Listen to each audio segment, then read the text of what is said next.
Hello friends, welcome to Pandoli studies. दोस्तों, आज मैं आप सभी के साथ शेयर करने वाली हूँ most important questions of general Hindi for MP Patwari examination 2023।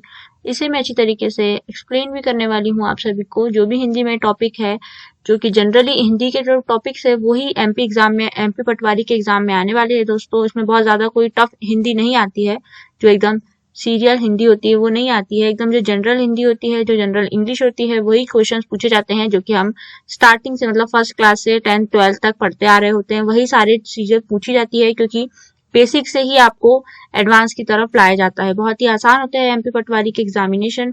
आप लोग जो भी लोग पेपर दे रहे हैं वह सभी पंडोली स्टडीज के यूट्यूब चैनल के साथ जुड़े रहिए। आप लोगों के साथ में शेयर करती जाऊंगी कि आप लोगों के लिए कौन से क्वेश्चंस बहुत इंपॉर्टेंट है। तो दोस्तों, चलिए शुरू करते हैं आज का हमारा जनरल हिंदी के टॉपिक पर एमपी पटवारी एग्जामिनेशन के लिए 2023 में जो होने वाले हैं अगले महीने, उनके लिए जनरल हिंदी के क्वेश्चंस। पहला क्वेश्चन है, निम्नलिखित में कौन सा विकल्प पूर्वी हिंदी में की बोलियां है। पूर्वी हिंदी की बोलियां है अवधी, बघेली एवं Chhattisgarhi. Option A is the correct option. Question number 2, निम्नलिखित पंक्तियों में कौन सा छंद है। ये पंक्तियां मैं आपके लिए पढ़ देती हूँ और उसके बाद मैं बता देती हूँ कि छंद इसमें कौन सा है। पंक्तियां हैं, श्री रामचंद्र कृपालु भजमन, हरण भव भय दारुणम, नवकंच लोचन कंज मुख कर, कंज पद कंजारुणम, कंदर्प अगणित अमित छवि नव, नीर नीरज सुंदरम, पटपित मनहु तड़ित रुचि सूचि, नौमी जनक सुतावरम। दोस्तों, इसका सही उत्तर है ऑप्शन ए, दैट इज हरि गीतिका छंद है इस पंक्तियों में। नेक्स्ट प्रश्न क्रमांक 3, गांव गांव किस प्रकार के शब्द युग्म से बने हैं। दोस्तों, इसका सही उत्तर है ऑप्शन ए, दैट इज पुनरुक्त शब्द युग्म। प्रश्न क्रमांक 4, विदेशी शब्द कौन सा है। काका, तमाशा, कपास या फिर जूता। तो सही उत्तर है ऑप्शन 2, दैट इज तमाशा। प्रश्न क्रमांक 5, अपमान शब्द में कौन सा उपसर्ग है। इसका सही उत्तर है अप, मतलब पहला ऑप्शन यानी कि अप। प्रश्न क्रमांक 6, रस के अंग है। स्थायी भाव, विभाव, अनुभाव, संचारी भाव। Option A is the correct option. Question number 7, सफरी सी जल में, विहंगिनी सी व्योम में, पंक्ति में कौन सा अलंकार है। दोस्तों, इसमें है उपमा अलंकार, यानी ऑप्शन ए 1। प्रश्न क्रमांक 9, गिरिधर शब्द में निम्न में से कौन सा समास है। दोस्तों, इसका सही उत्तर है दूसरा प्रश्न, यानी कि बहुब्रीहि समास, दूसरा ऑप्शन यानी कि बहुब्रीहि समाज। प्रश्न क्रमांक 10, अक प्रत्यय से बने शब्द निम्न में से कौन से हैं।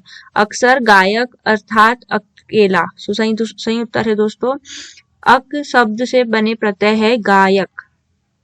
प्रश्न क्रमांक 11, आधार का विलोम शब्द है। इसका सही उत्तर है ऑप्शन दूसरा, निराधार। प्रश्न क्रमांक 11, किसी को जीत लेने का इच्छुक वाक्यांश के लिए एक शब्द। इसका सही उत्तर है ऑप्शन 2, दैट इज जिगीषु।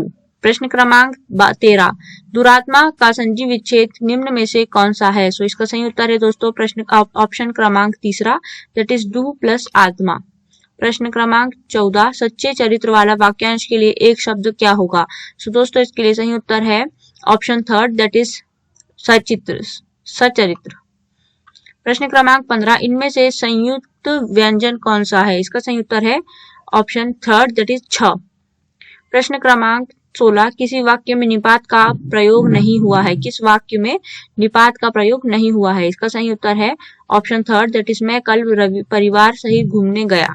इसमें निपात का प्रयोग नहीं हुआ है। प्रश्न क्रमांक 17, शुद्ध वर्तनी वाला शब्द है। श्रृंगार, श्रृंगार और या फिर श्रीगर। इसका सही उत्तर है ऑप्शन ए, दैट इज श्रृंगार। किस तरीके से लिखा गया है बहुत ही इंपॉर्टेंट है, जिसमें श्रा आता है और रा की रेप नीचे लगी है, आ में अन की बिंदी है, श्रा में ही आ की अन की बिंदी है, गा में आ की मात्रा है और रा खाली है। यही सही वर्तनी है। प्रश्न क्रमांक 18, हाल प्रत्यय से बने शब्द निम्न में से कौन से है। जहरीला, ननिहाल, निमावट, मिठास। इसका सही उत्तर है दोस्तों प्रत्यय जो कि पीछे लगता है ननिहाल। तो ननिहाल शब्द बनेगा हाल प्रत्यय लगाकर। प्रश्न क्रमांक 19, आज्ञा का विलोम शब्द है। प्रश्न क्रमांक 19 का प्रश्न होता है ऑप्शन सही उत्तर है ऑप्शन 3, दैट इज अवज्ञा। प्रश्न क्रमांक 20, सम्मेलन का उचित संजी विच्छेद निम्न में से कौन सा है। इसका सही उत्तर है ऑप्शन 1, दैट इज सम धन मिलन, सम्मिलन। प्रश्न क्रमांक 21, भीड़ में भी अकेला रहते है। वाक्य में निपात क्या है? भीड़ में भी अकेले रहते हैं, तो इसमें सही ऑप्शन है ऑप्शन बी, मतलब ऑप्शन सेकेंड, दैट इज भी। भीड़ में भी अकेले रहते हैं में निपात है भी। प्रश्न क्रमांक 22, सदा एक समान रहने पर लोकोक्ति प्रयुक्त होती है। इसका सही उत्तर है ऑप्शन सेकेंड, दैट इज सावन हरे ना भादो सूखे। सावन हरे ना भादो सूखे, यानी कि हर जगह हर बार एक समान। प्रश्न क्रमांक 23, केसरी का पर्यायवाची शब्द क्या होगा? इसका सही उत्तर है दोस्तों सिंह। सिंह यानी इसका पर्यायवाची शब्द होगा केसरी का। प्रश्न क्रमांक 14, कृष्णार्पण में कौन सा समास है? इसमें सही उत्तर है ऑप्शन बी, दैट इज तत्पुरुष समास। कृष्णार्पण में तत्पुरुष समास होगा। प्रश्न क्रमांक 25, कार्य करने वाला व्यक्ति के लिए एक शब्द बताइए।